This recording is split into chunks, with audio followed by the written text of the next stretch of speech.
2024च्या लोकसभा निवडणुकीत भाजपने पहिला विजय नोंदवलाय। सुरत लोकसभेच्या जागेवर भाजप उमेदवार मुकेश दलाल बिनविरोध विजयी झाले आहेत। काँग्रेस उमेदवार निलेश कुंभानी यांचा उमेदवारी अर्ज रद्द झालाय।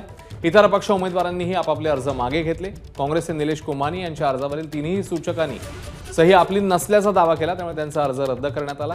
काँग्रेसकडून ज्या डमी उमेदवाराने अर्ज दाखल केला होता त्याचाही अर्ज असाच बाद झाला। त्यापाठोपाठ 8 अपक्ष आणि बसपाच्या उमेदवारांनी आपले अर्ज मागे घेतले, त्यामुळे ही निवडणूक बिनविरोध निकाली निघाली आहे। दरम्यान या घडामोडींच्या पार्श्वभूमीवर हुकुमशाहीची सुरत देशासमोर आली असं म्हणतात राहुल गांधी। संविधान संपवण्याच्या दृष्टीने हे टाकलेलं पाऊल आहे असं राहुल गांधींचं म्हणणं आहे। देश वाचवण्यासाठी संविधान रक्षणासाठी ही निवडणूक आहे असंही राहुल गांधींनी म्हटलं।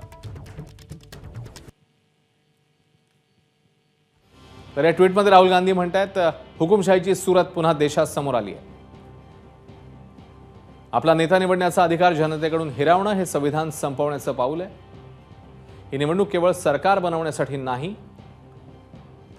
देश संविधान हे वाचवण्यासाठी ही निवडणूक आहे असं ट्विटमध्ये राहुल गांधी म्हणतात।